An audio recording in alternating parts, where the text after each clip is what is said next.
Sejam bem-vindos ao primeiro Na Obra Cast. Nada mais é do que um programa voltado a você, empreendedor, você que trabalha na obra, que trabalha nos sistemas elétricos, hidráulica. A ideia desse programa é justamente trazer informação e conhecimento a todos que estão na área. Eu estou aqui com meus grandes amigos e convidados, Ronaldo Amaral, da BPR Soluções Engenharia. Opa, bom dia, Diego, tudo bem? Bom dia, velho. Agradeço a presença. E o nosso amigo Lucas Yuri Alves Ramos. Bom dia, Ronaldo, bom dia, Diego. Bom dia. É um prazer muito grande estar aqui com vocês, né? Mais uma vez, depois de tantos momentos que a gente já teve aí, tanto na obra como fora da obra também. E estamos aí para esse podcast que tem tudo para ser um grande sucesso aí. Opa, e vai ser, né? Já é, né? Com as empresas de engenharia, empresas de refrigeração e climatização, que é a sua, né?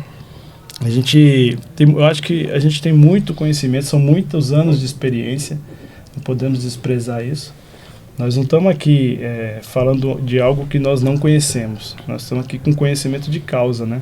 Em todas as respectivas áreas. Então, é natural que quando o vaso está cheio, ele transborda. Com certeza. Né? Isso é até bíblico, né? É. E a gente não pode esconder esse conhecimento. Eu acho que quanto mais divulgar, quanto mais pessoas souberem, né, dos trabalhos, melhor para todos. Você que tem interesse em participar também, entre em contato conosco. Vai aparecer aqui no ObraCast, aqui no canto da tela. E aí a gente vai fazer um trabalho aí com todos os nossos patrocinadores também para estar reforçando aí a equipe. Ó, até tocou uma musiquinha aqui. Gente, é o primeiro, gente. Vocês têm que ter paciência aí. Eu juro que eu tinha colocado no silencioso, mas não teve jeito, velho.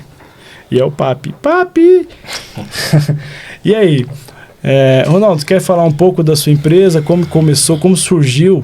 Né? Quais são as suas inspirações, suas aspirações, né, para 2025, 2024? Nós já estamos quase no final, né? Tá certo. A BPR Soluções Engenharia, ela começou sem querer, foi uma necessidade que apareceu no meio do caminho. E eu comecei prestando serviço externo com um emprego oficial. Sim. E a coisa foi crescendo, foi tomando uma proporção maior e eu resolvi empreender, por assim dizer. Sim. Já no meio do caminho, já prestando serviço, né? Aparecendo clientes por indicação, que gostou do meu serviço. E é isso, estamos aí há 5 anos no mercado. Tá? Legal. Então começou antes 2019. Da pandemia, né? Antes da pandemia. Estava no meio da pandemia ali, um pouco antes, né? Exato. Durante a pandemia, eu consegui trabalhar, enquanto todo mundo estava em recesso, eu consegui trabalhar. Ali são para os fortes, né? Vamos assim dizer. Foi um momento bem difícil, mas foi importante essa época para mim, para a empresa, né? Sim. O crescimento da empresa. E para você também, né? Que você é a representação da empresa, né?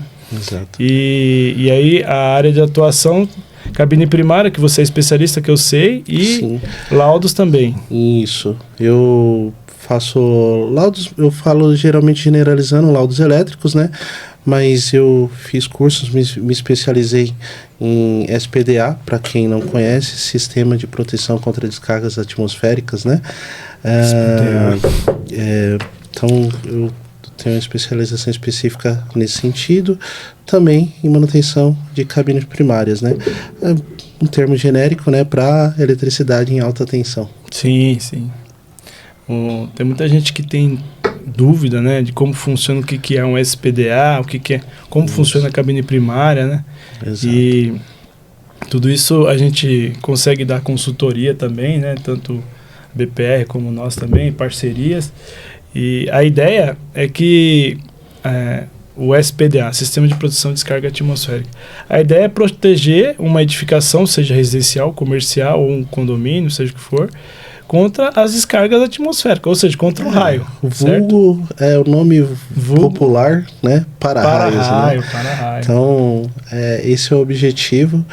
O grande desafio hoje é porque, se você sair perguntando para qualquer um aí, você vai ver, já viu alguma edificação que caiu um raio? A maioria desconhece. Né?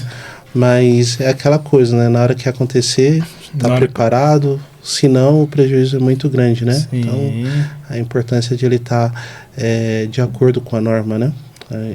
O termo correto até em conformidade com a norma, para que ele possa proteger o seu patrimônio. Sim.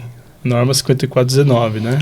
NBR 5419, como falo, ela tem várias atualizações, né? A maioria hoje das edificações está lá na versão de 2005. Sim. E hoje o desafio ela teve uma atualização, não teve? A última? Isso, teve. Aí é justamente isso. Atualizar. Hoje o maior desafio é esse, né? Quando você vai fazer um laudo de SPD, é atualizar para norma de 54, a NBR 5419 de 2015, né? Sim, que tirando edificações novas, as edificações antigas, para fazer essa atualização. Dá um certo trabalho, né? Dá. Eu imagino que sim. E você, Yuri? Me conta um pouco aí da sua experiência. Eu sei que você já é empresário aqui de Mogi, já está aí já há anos, né, no mercado aí com a empresa de Pilates também, né? E agora você tem a empresa, a Vavo, né? Eu sempre tive esse espírito empreendedor, né? Eu já tive uma passagem no mercado financeiro aí, sim, operando e vendendo ativos de carteira de particulares. Já tive um pezinho também em empresa de consultoria empresarial. E eu tenho um estúdio de Pilates aqui na região. A gente abriu em 2019, então já tem uma bagagem aí, né? Até passamos pela experiência da pandemia, que só quem é empresário da área de serviços, comércio de maneira geral, sabe a dificuldade que foi, né? E até a minha formação, que é em gestão empresarial e administração de empresas, eu sempre enxerguei oportunidades de negócio. E dentro dessa área que a gente atua agora, que é a área de climatização e refrigeração, eu demorei um pouco para ter esse startup de quão importante era e do tamanho que o mercado é, né? Eu demorei um pouco para enxergar isso como um negócio em si. Sim. Eu até demorei um pouco para entrar nessa área, por mais que eu já tenha conhecimento, uma experiência de 14 anos já na área de manutenção. E a Vavo surgiu, basicamente a gente fazia serviços em eletricidade, né? Desde uma cabine primária até um disjuntor, de um padrão de entrada. Então a gente abrangia toda essa área.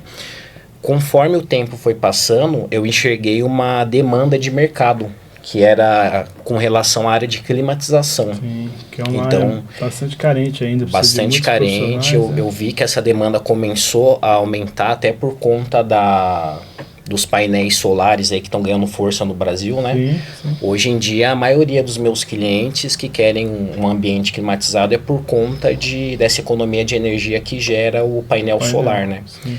Então, a gente entrou para essa área e conforme a gente foi conhecendo o mercado, a gente migrou para a área de refrigeração. Então, hoje a minha empresa atua desde a instalação de um split de 9 a 12 mil BTUs até um condicionador de ar de grande porte, né? Sim, um chiller, né? Um chiller, fan coil, um VRF.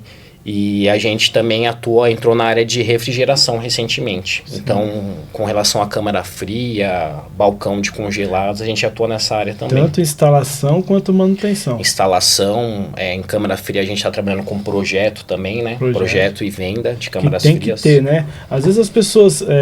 nós tivemos um cliente na Brito Arquitetura, que é uma das minhas empresas também, e qual que era a ideia do projeto? A cliente acionou nós, eu preciso de um projeto para minha adega. Aí nós falamos, beleza. Aí fomos lá, fizemos todo o levantamento, tudo. Qual que foi o X? Ela foi instalar uma câmera fria, porque a adega tem aqueles booms de momento. Então chega sexta e sábado, que é onde vende mais. É sexta, sábado, domingo, o pico de... Então ela precisa estar com a cerveja ou com o refrigerante gelado. para massa, né? E aí faz fila, beleza. Qual que é o X? Nós projetamos a obra, executamos lá todo o acabamento, tudo, beleza. Depois eu vou até colocar nesse vídeo aqui um trecho do projeto lá da adega. E o que aconteceu? Quando chegou no momento da câmara fria, ela não projetou, a instalação elétrica dela não estava projetada para receber a câmara fria. Câmara fria, né? E aí começou, né? Pô, e agora? Nós vamos ter que fazer uma reestruturação aqui da instalação elétrica para poder receber essa carga, né? Porque era um projeto ousado para a instalação que tinha lá existente. Então você vê como é importante, né, esse planejamento, e por sorte eu estava lá também, tenho o conhecimento necessário para fazer essas alterações de carga e atender a demanda. E infelizmente isso é um dos motivos que nós profissionais da elétrica acaba sofrendo, né?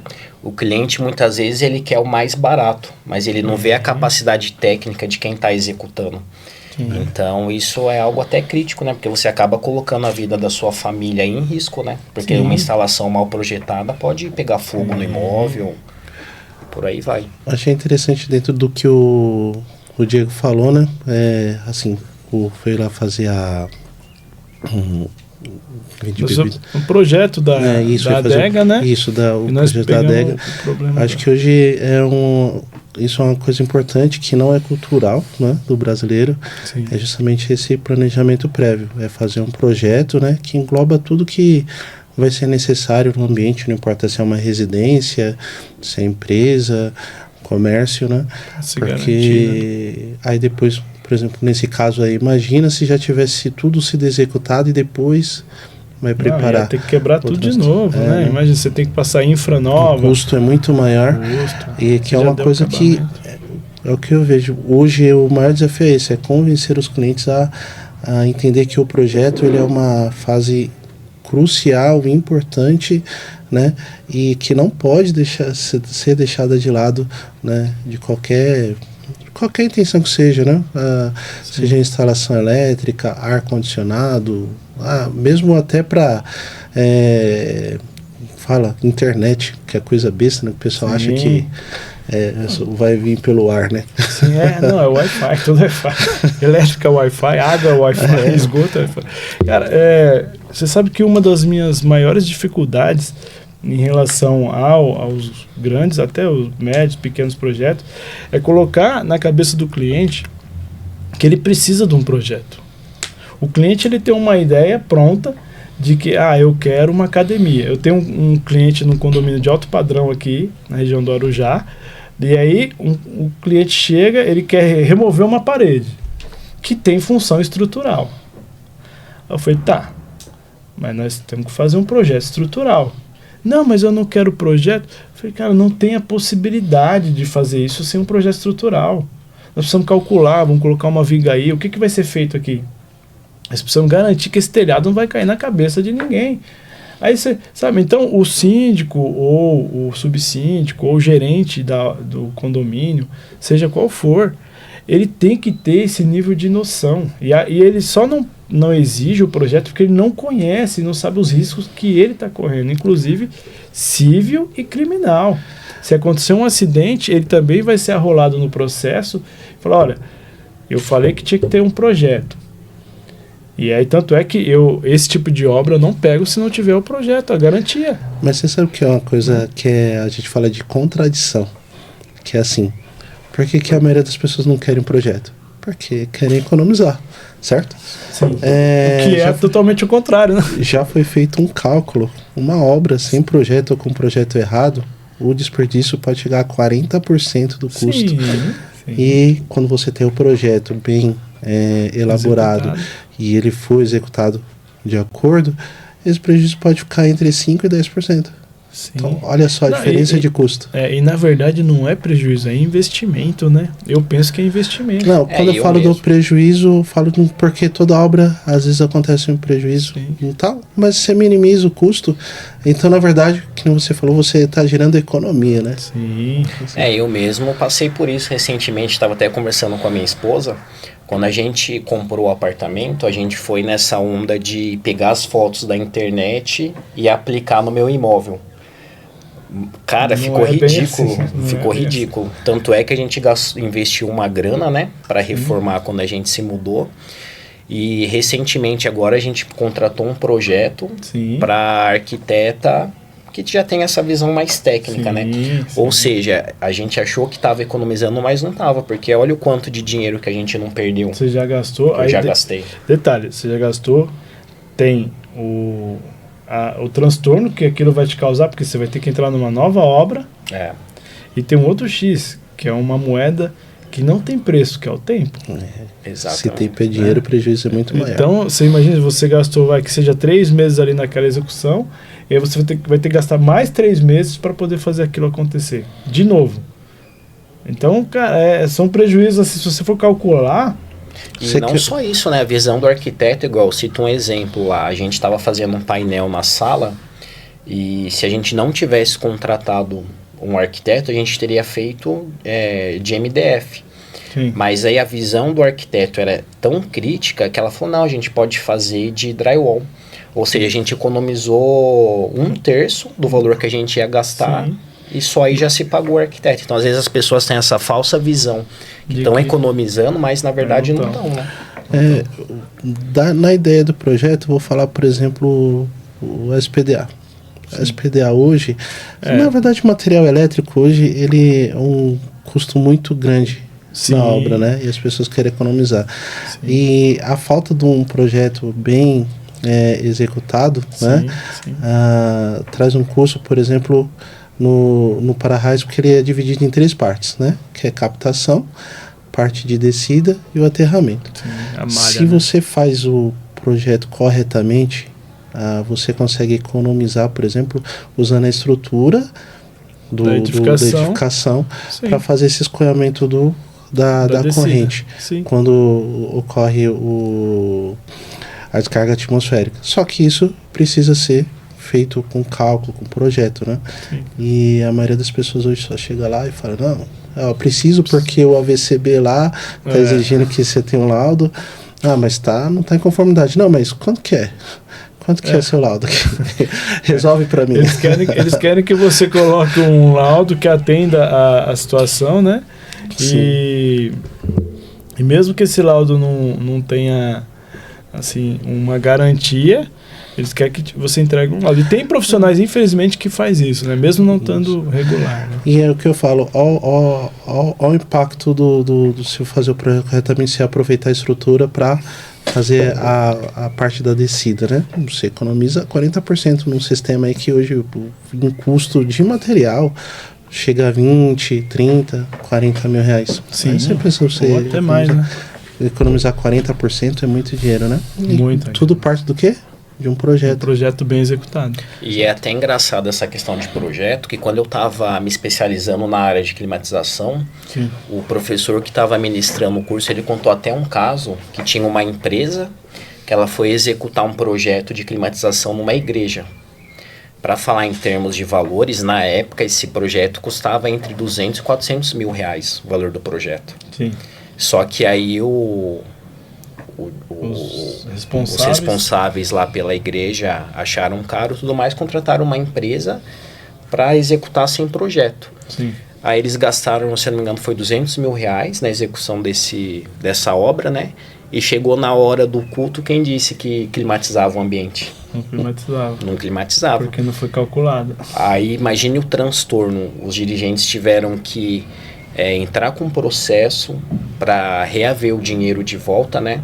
E a empresa falou, não tem como eu te dar o dinheiro de volta, não consigo devolver essas máquinas. Sim. Só que aí ele acabou ganhando o processo na justiça. Sim. E teve que devolver o valor e ele teve que contratar uma outra empresa para executar o projeto. E aí tem um outro X, você imagina o prejuízo dessa empresa que fez sem a responsabilidade do projeto. Exatamente. Não então, isso, né? Quando você faz alguma coisa que você se preparou, estudou para aquilo e vai executar, a resposta é totalmente diferente. Não dá para comparar. A verdade é essa. Todo mundo seja na casa, a empresa já fez alguma coisa meio que impensada e teve um resultado não tão positivo, E quando você faz aquilo planejado, o resultado é bem, né, satisfatório. Acho que é um fato, né? Vamos assim dizer. E isso é até uma das dificuldades, né, que quem trabalha com obra enfrenta, porque eu diria que 80%, 90% dos casos o cliente ele quer o mais barato. É difícil, às vezes, o profissional de obra, ou até mesmo uma empresa, vender o valor intrínseco ali do seu trabalho, né? Sim. Então é importante também as empresas saberem diferenciar, né? Fala, não, o meu é 2 vezes mais ou 1/3 mais caro por conta disso, disso e disso. O material que você usa. Exatamente. A gente faz muita intervenção, né, na parte elétrica, né? E na parte elétrica nós temos o produto A, o S, aí tem o A, o B, o C, o D, o E, o F, o G, né? Infelizmente, a gente sabe, a importação está aí, né? Então tem produtos, eu vejo pelo estilo do cliente, eu solicito qual que é a sua ideia. Não, eu quero um serviço aqui para garantir, para não ter dor de cabeça, que dure 20 anos. Beleza. Então, eu vou no melhor. Aí o cliente, não, é só um projeto aqui básico para a gente fazer uma intervenção, isso é coisa de 6 meses, 1 ano. Aí você consegue usar um produto mais genérico. Mesmo assim, dentro da norma, né, normatizado. Eu nunca pego um produto que não estão dentro da norma, ou que não tem o Inmetro, por exemplo, que tem muitos no mercado. Isso tudo traz retorno diferente, né? Mas, Diego, o que eu penso hoje, que eu vejo que a nossa experiência faz muita diferença, é porque, assim, dentro da norma você consegue aplicar diversas soluções, certo? Para o mesmo objetivo. E o nosso conhecimento hoje, nossa experiência faz com que a gente aponte uma solução para o cliente que traga o menor custo para ele. Agrega valor, né? Que é diferente de preço, né? Sim. Agrega valor com o menor custo. Hoje, a maioria das minhas atuações eu tento levar isso para o cliente, né? Sim. Porque o que acontece? Às vezes a pessoa acha que é uma solução complicada, ou que nem você acabou de citar, falando, não, eu quero o melhor aqui para durar 20 anos, né? Mas às vezes uma solução mais simples, aplicada, vai entregar um resultado próximo ou igual, né? Com menor custo e, é lógico, com a melhor técnica, né? Sim, e garantia, né? Tem que ter garantia. Falando em economia e dentro do SPDA, eu vi uma matéria que está sendo, na verdade, na França já estão desenvolvendo já faz tempo, falando sobre o captor ionizado. Você conhece esse captor, lógico. Para quem não sabe, explica pro pessoal o que é captor, que às vezes o pessoal, o que é captor, né? Dentro do SPDA, o que é o captor? E aí, falando do captor ionizado, eu achei fantástico, assim, a proposta, porque a proposta dele, além de ter uma cobertura maior da área de atuação, ele vem com 2 descidas lá, teoricamente, lógico que é feito um cálculo, e acaba também economizando nas descidas. Na realidade, o que acontece? Como eu disse, o SPDA é dividido em 3 partes, né? Né? O SPDA hoje, de acordo com a norma, ele é dividido em 2 partes, né? Que é o PDA, proteção contra as gases atmosféricas, e a MPS, que é medidas de proteção contra surto, tá? Sim. O PDA, ele é dividido em 3 partes, tá? Captação, subsistema de captação, subsistema de descida e subsistema de aterramento. Falando sobre o subsistema de captação, hoje tem diversas soluções, tá? Para aplicar cada uma delas, primeiro é feito um cálculo, como se disse, da necessidade do para-raios, né? Do SPDA. Nisso, a gente também vê a incidência de raios durante o ano, que isso... De acordo com a localização. Isso. O sistema meteorológico hoje do país, ele dá esses dados. A gente só tem que entrar lá no site e colher isso daí. E, no caso, a geometria da edificação, né? Como é que ela vai ser construída, a altura dela, tudo isso conta, tá? As edificações em volta, para você decidir o melhor sistema de captação. Então hoje você tem o subsistema que você usa mini captores e usa a gaiola de Faraday, né?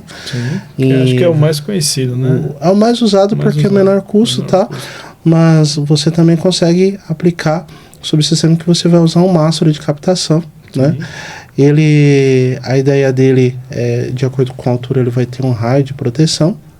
Aí seria no sistema Franklin ou é o... É o Franklin. É o Franklin, né? E só que é o que acontece, dependendo, né, justamente da necessidade, você pode usar um sistema de captação, um captor diferente para aumentar, porque o que acontece, o sistema de captação ele vai direcionar de repente uma descarga atmosférica para cair lá, mas ele pode atingir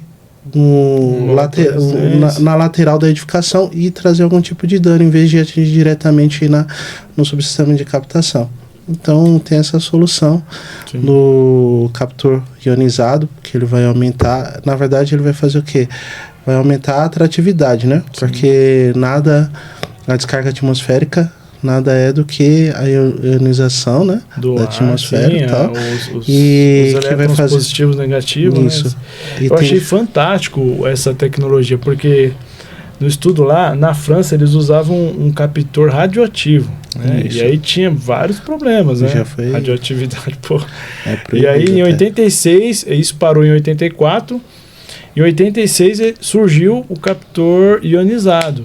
Isso. E veio evoluindo, né? Aqui no Brasil, eu acho que ainda está meio devagar, talvez pelo custo, né, desse captor que é elevado. Mas, você vai me dizer, né? Mas eu vi a área de atuação dele e o tempo de resposta dele é menor na captação do raio, né? É que na realidade hoje o que acontece? O custo, né, pelo custo e pela efetividade dele, não chega a ser tão diferente a necessidade. É interessante, é uma tecnologia interessante, mas não chega a ser necessário, tá? Sim. Você olha assim, fisicamente é um captor diferente. O pessoal não parece um disco voador, né, velho? Então, mas na realidade, assim, quando você faz um projeto de acordo, bem calculado, hoje não vai fazer tanta diferença. Acaba não sendo um diferencial. Talvez num sistema mais sofisticado. Na verdade, o que eu falo, assim. Depende disso e depende também, como eu disse, da quantidade de incidência de raios lá, né, atmosféricos. Então, você vai pegar, por exemplo, lá o Cristo Redentor, aquela altura lá.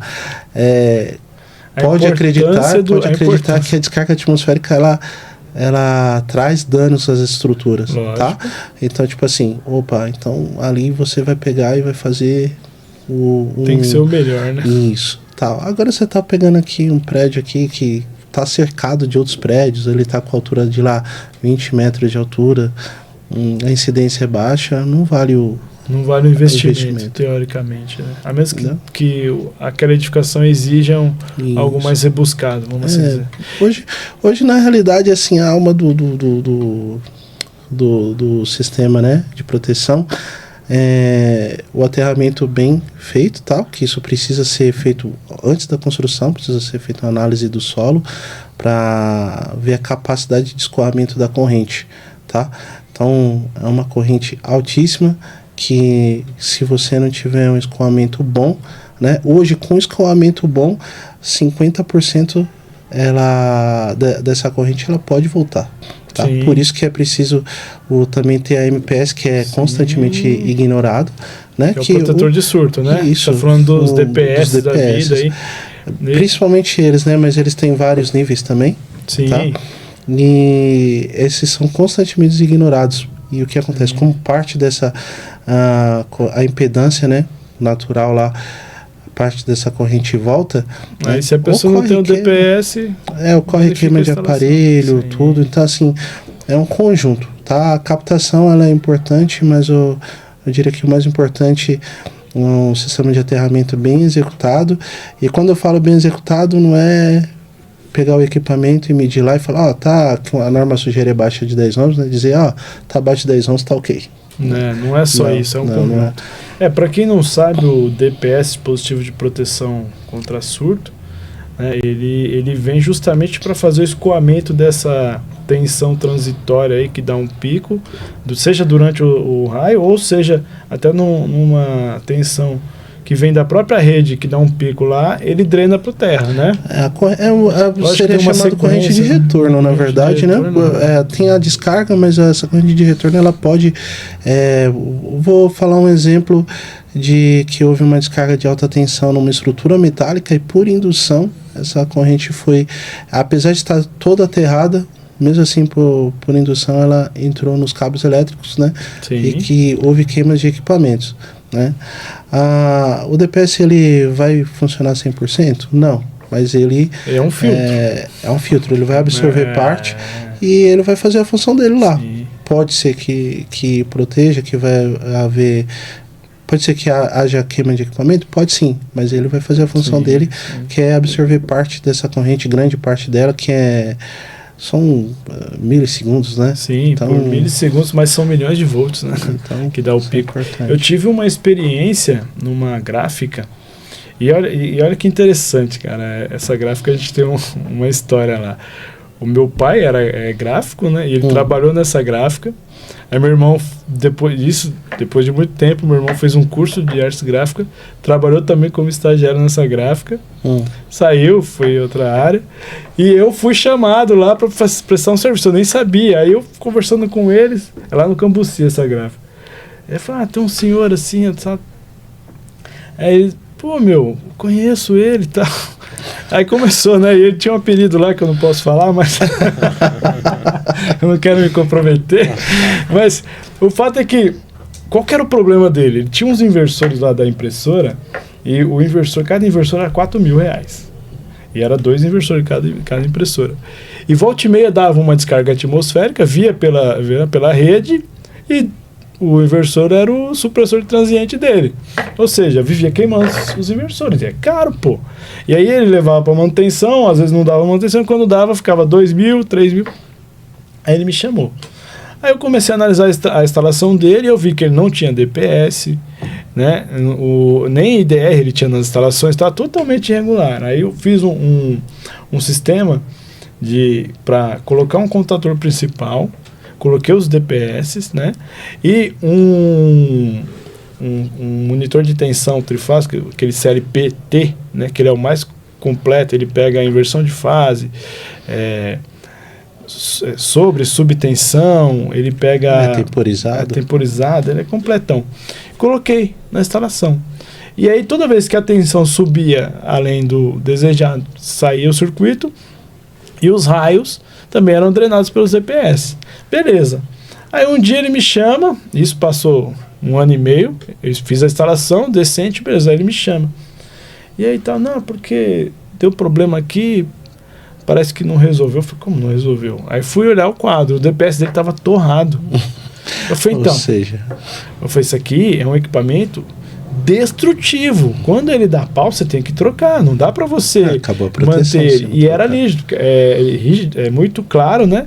Porque tem a bandeirinha lá, né? No caso é aqueles de uma empresa, que eu também não posso falar o nome, uma empresa vermelhinha lá, e tem a bandeirinha verde e vermelha. Tava no vermelho, ou seja, estava na hora de trocar, ó. Eu falei, você não trocou o DPS, eu te falei, quando ficar a bandeirinha aqui, aí de novo. Aí vai lá. Esse é um ponto que você falou que é interessante. Trocar, né? Fazer a preventiva, né? Pode falar. Não, que hoje ninguém faz manutenção preventiva.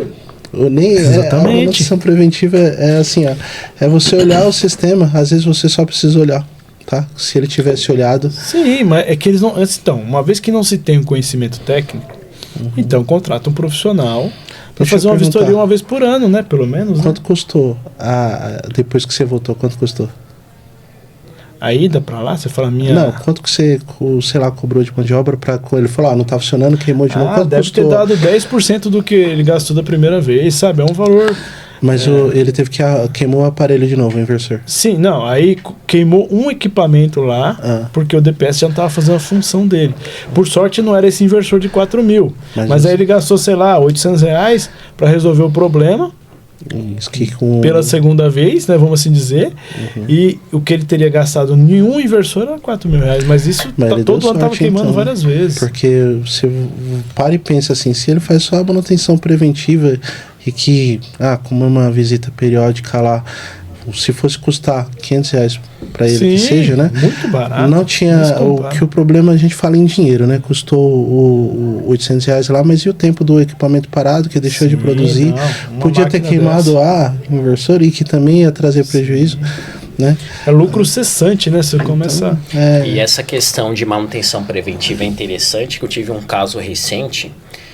O cliente ele me ligou, uma rede de lojas gigantesca, não posso falar o nome também, né? Mas enfim, o cliente me ligou e falou... vamos deixar esses caras começarem a patrocinar nós, a gente fala o nome de todo mundo. A gente já pode falar, né? Aí a Elavart, por exemplo, é uma empresa que tem ajudado, né, muito no marketing. Eles fazem um trabalho fantástico de filmagem, fotografia. Então eles são perfeitos, eu gosto muito do trabalho dela, né?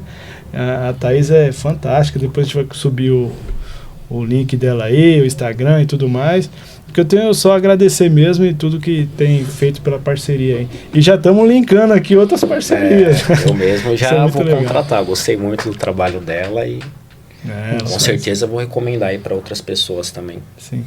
E aí, enfim, aí o cliente me ligou e falou, cara, a minha loja aqui tá cheia d'água, tá embaixo d'água, e é uma loja que vende ferramentas, então tinha compressores, imagine o prejuízo. Era subterrânea a loja? Não, é que era aqueles climatizadores industriais. Sim. Aí o que aconteceu? Por falta de manutenção, começou a dar entupimento.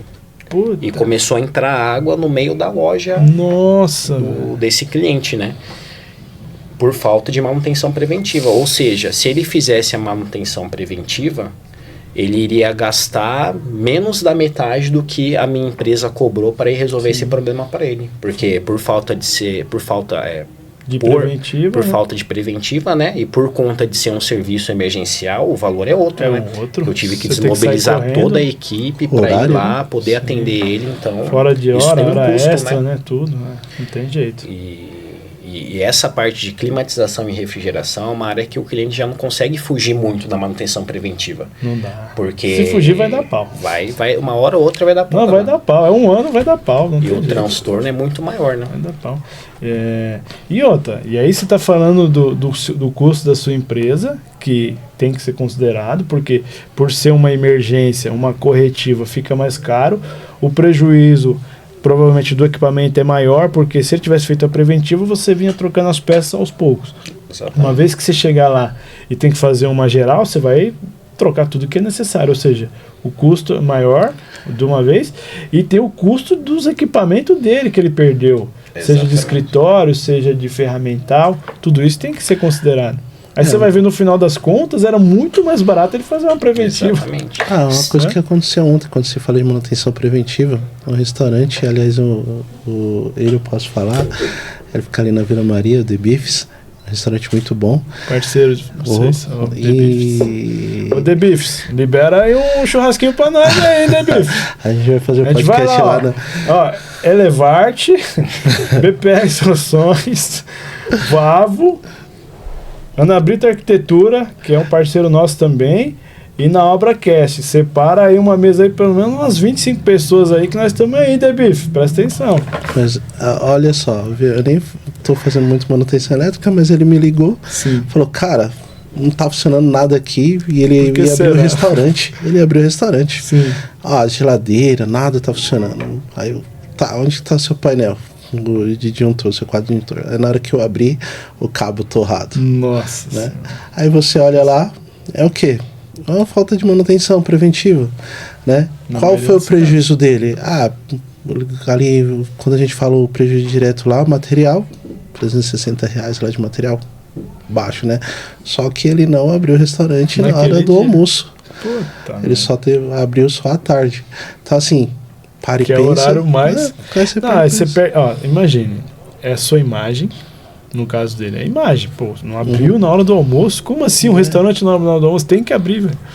Aí você pagou funcionário aquele dia inteiro, tem que considerar isso. Se você colocar o custo de tudo isso, custo de loja, custo de mão de obra, os produtos perecíveis que ficou fora da geladeira tem que descartar. Eu tava desesperado por causa disso.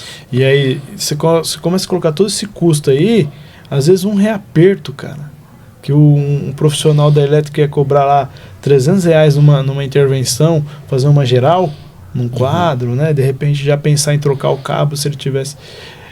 Tinha sido sanado, não. O cara deixa chegar no pior. Normalmente é assim, né? Quando é assim, cara, eu só chego e falo, cara, é uma pena que você não faz preventiva. Porque se tivesse... E aí a gente cobra o que tem que ser cobrado, porque é outro serviço, né? Quando você chega. Não tem jeito. Por mais que seja, quando é um parceiro, a gente, né, de toda forma faz um bem bolado. Mas aí você para e pensa, quando eu falo no prejuízo de uma preventiva hoje, né? Quer dizer, seja não fazer preventiva, não fazer projeto, uma instalação, que seja, ainda é a procura por profissional qualificado, tá? Aí a gente começa a falar dos nomes genéricos, né? Vai contratar o seu José lá da esquina lá, que o cara faz tudo, né? Então, faz tudo e não faz bem. Se o cara tem formação para fazer tudo, beleza, mas no caso, quando faz tudo e não faz bem feito, que é o problema. Na verdade, quando fala de profissional qualificado, é justamente isso. Né? Hoje, quando a gente vai falar de qualificação, quando a gente usa esse termo qualificação, nos termos de lei, a gente fala do cara ter o diploma. Sim, pelo menos. Mas eu não acredito só nisso, né? Se ele for habilitado, melhor ainda, né? Agora, quando a gente vai falar hoje num termo mais completo, a gente vai dizer assim... As pessoas não veem verificação, não verifica nem a carga de experiência da pessoa. Sim. Saber... Tanto que é por isso que hoje a gente tem empresas que cobram um absurdo e outras empresas que cobram barato. Por quê? Porque o que acontece? A empresa que está cobrando um valor alto, ela já está estabelecida, ela tem um nome... e um padrão de qualidade, né? Isso, alto, né? E que ainda falta hoje, como falo, por cultura, a gente começar a enxergar isso e faz com que esses profissionais aí entrem no mercado oferecendo baixo preço, custo, né? E o valor mais baixo ainda, né? E essa questão de especialização é até um princípio empresarial, né? Quanto mais especialista a sua empresa mais valor você agrega para o cliente. Sim. Porque imagine uma empresa, por exemplo, que faz serviço de climatização, serviço de elétrica, hidráulica, e a minha empresa, que é especialista em climatização e refrigeração. Eu gero muito mais valor, a minha empresa gera muito mais valor agregado para o cliente, porque ele fala, não, essa empresa ela é especialista, ela não é uma empresa generalista. Sim, sabe então até um princípio aí para quem está nos ouvindo, né? Talvez de começar a aplicar isso. Nicho, né? E isso tem um valor, né? Tem. Isso é um valor que você consegue agregar a sua mão de obra e trazer mais faturamento para sua empresa aí. Sim. Você vê dentro do que ele está falando, como que é interessante, né? Hoje a gente tem o YouTube, que é o nosso grande professor, certo? Sim. Aí você vai pegar um aparelho, sei lá, 20 mil BTUs. Aí eu vou fazer dimensionamento elétrico, né? A gente vai lá, acha lá, conta lá um monte de professor. Como fazer o dimensionamento elétrico do ar-condicionado de 20 mil BTUs? Aí você dá um Google lá. Aí é assim, olha só que interessante. Aí você vai fazer uma conversão lá, fala, esse aparelho aí, você precisa de um disjuntor de 32 amperes, cabo de 6 milímetros, tá? De acordo com a distância, mais ou menos. Aí você pega, o que eu falo, profissional genérico, né? Aí agora o cara que é mais qualificado, ele vai atrás de dados. Sim. Né? Quantas pessoas vai ter no ambiente? Não, mas qual que é o tipo de revestimento? Mas ainda não dimensionamento elétrico. Aí, coisa simples. O fabricante A lá, você pega os dados, aí você olha lá, o consumo daquele aparelho de 20 mil BTUs é de corrente máxima de 7 amperes.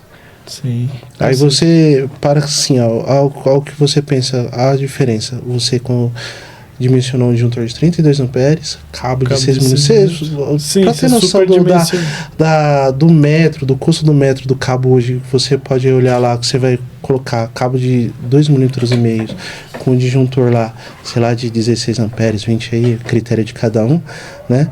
Para o outro custo aumenta tanto, e isso o cliente não enxerga. Tá? Não enxerga. Então aí você vai olhar assim, a mesma coisa eu acho que é aplicado para climatização, na hora que você vai ver de carga térmica, né? Hoje no YouTube ensina, mas aí se não contratar especialista. E é até engraçado porque nós estamos vivendo um momento onde a gente tem o maior acesso à informação que as pessoas já tiveram na história do mundo. Da humanidade, sim. Só que ao mesmo tempo é o momento que a gente tem a maior propagação da desinformação. Falando em YouTube, tinha um influencer muito famoso aí, na verdade existe ele ainda, né? E ele fazia um vídeo ensinando as pessoas, um leigo, a fazer o recolhimento de gás na máquina. Aí ele falava, você fecha essa válvula de sucção, aí quando a condensadora começar a fazer um barulho, você fecha a válvula de descarga e desliga o equipamento. Mas quando a condensadora começa a fazer barulho, é porque o compressor já está prestes a explodir. E aquilo é uma bomba. Ou seja, pode acontecer algum acidente. Com certeza. E aí, por causa de uma informação... Tanto é que errada, né? Esse influencer teve a feira aí da climatização e refrigeração, ele ia nos estandes das empresas famosas, as empresas baniram ele, não deixava ele entrar nos estandes. Porque isso é algo sério. Se você procurar, você vê explosões de condensadora. Não sobra nada da pessoa. Né? É morte. Não dá. Então a gente precisa tomar um pouco de cuidado também com o que a gente consome, né? Tá. Isso é importantíssimo. Falando um pouco dos aparelhos de ar-condicionado, a tecnologia do inverter, a gente tem uma noção, né, que ela trouxe muita economia, né? Isso é real? Você tem instalado bastante? Como é que está essa situação lá no mercado como um todo, na sua empresa? Porque eu percebo que assim, as pessoas também estão preocupadas com o consumo, né? Mesmo que elas tenham a energia solar, elas estão preocupadas que quanto menor o consumo e mais eficiente, né, para o bolso, para o custo e tudo mais. Como é que está isso daí?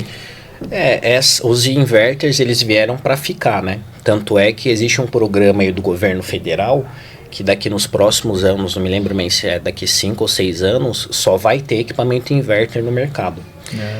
A principal diferença entre o on-off, que são os equipamentos mais antigos, para os inverters, é o modo de funcionamento.